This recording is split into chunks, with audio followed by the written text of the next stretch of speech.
Hi everyone, good day. So our topic today, we are going to briefly discuss about virus.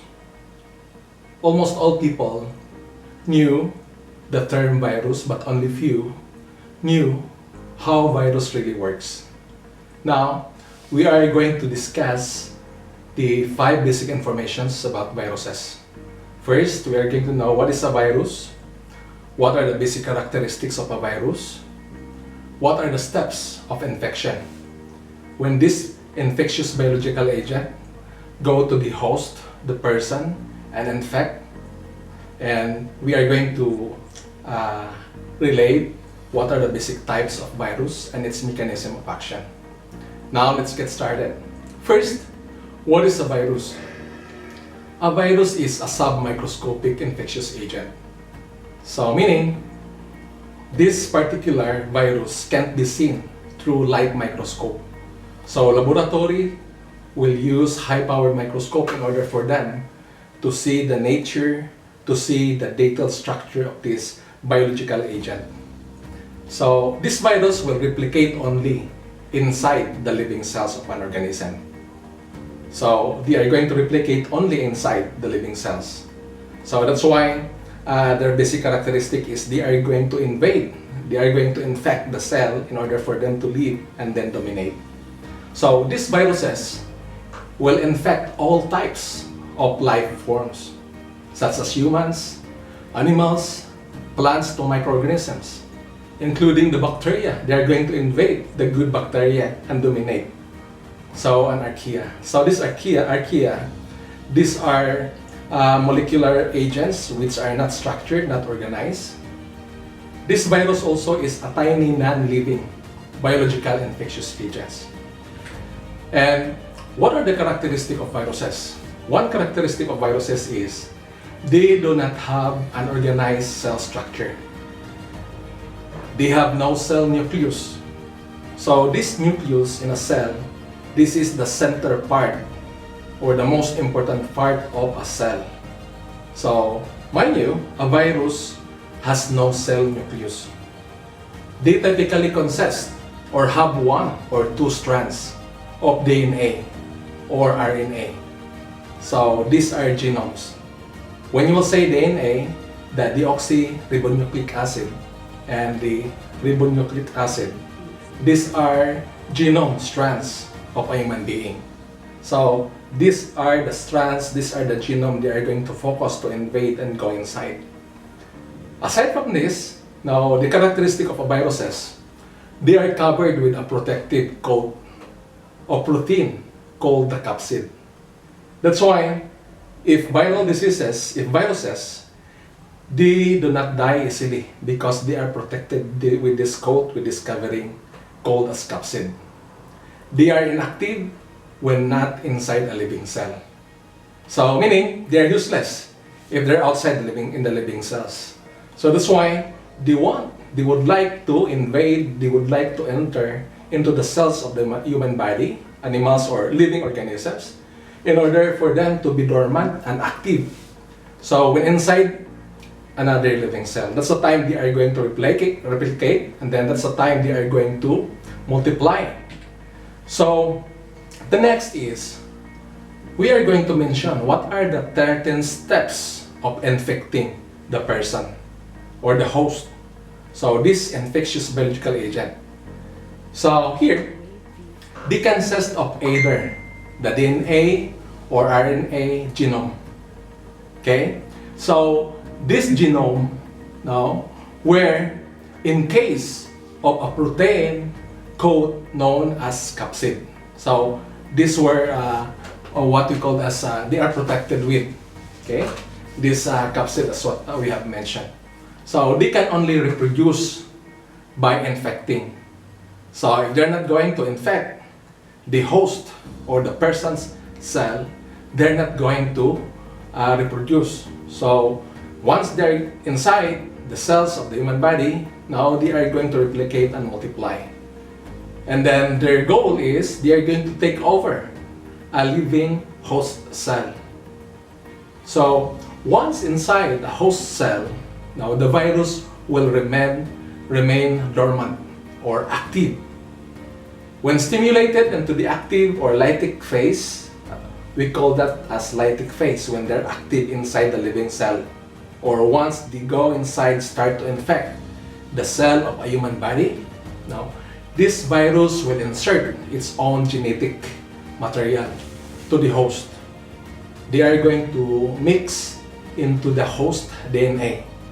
So, we human being, we have cells, not trillion of cells.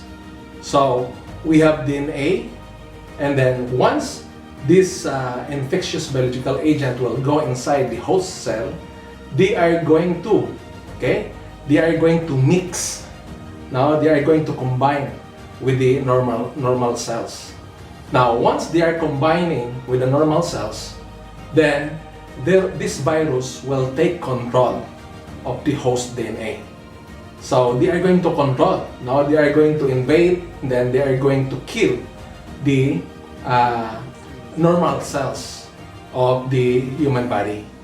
So this will cause the host cell to produce viral genes and protein.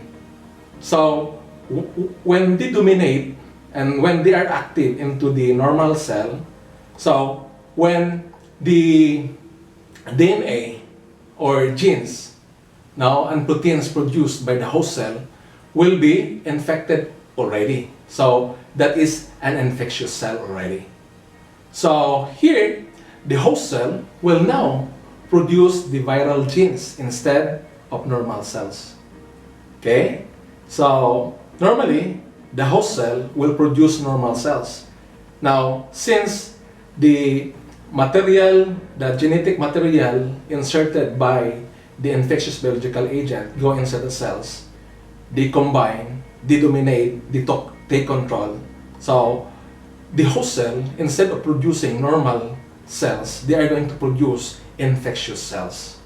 So finally, all the viral genes will produce and continue to form what we call as new variants. So that's why now if we could receive informations that the virus is producing new variants now. So this is the basic characteristic in the cycle of infection. Okay? So once the viral genes produce, they continue to form, new variant agents. So these are virus particles, that destroy the host cells. So after that, they are going to release to infect other host cells and repeat the process. So take note, this is the time when there will be a period of transmission. Transmission will start to occur. So that cells are infectious produced by the host, by the person. Now they are going to go out from the cell body, through, now say for example, if somebody will cough up, if somebody will sneeze, if somebody will secrete phlegm or any waste material coming from inside the body, and then it will contract to the other person, now it will be transmitted. So the infection now will reproduce in the same process. So that's why transmission of infection will be transmitting through to other person. Now here we are going to mention the three types of viruses. Now the common types, we have what we call as adenovirus. Now this is a family of double-stranded DNA viruses. Originally, they are identified a human adenoid tissue that cause infection. The example of this adenovirus is we have the respiratory system diseases. We have the conjunctiva diseases, for example, the conjunctivitis, and gastrointestinal tract disease. Now, these are caused by adenovirus. Now, we have the second type of a virus, what we call as a bacteriophage. This is also known informally as a phage. Now, this is a virus that infects and replicates within bacteria and archaea. So, the example of diseases caused by this bacteriophage is we have the diphtheria, the botulism, and then we have the cholera. And then we have the what we call as human immunodeficiency viruses. Now, the popularly known as its ID, human immunodeficiency virus. So there are two species of lentivirus that infect humans. Over time, they cause acquired immunodeficiency syndrome, a condition in which a progressive failure of the immune system allows life-threatening opportunistic infections and cancers to thrive. Example of this, its ID virus is, they are going to call that as AIDS, the acquired immunodeficiency syndrome. Now, I'm going to trace down the mechanism of action, okay? How viruses works. Now, they often induce direct cytopathic effects to disrupt cellular functions. As you could see, this could be through releasing enzymes to degrade host metabolic precursors, or they are going to release proteins that inhibit the synthesis of important host factors, the proteins, the DNA or RNA. So that is all about viruses. The more you know about virus, the more you will be cautious on viral diseases. And then the more you are going to take good care of yourself. That's all.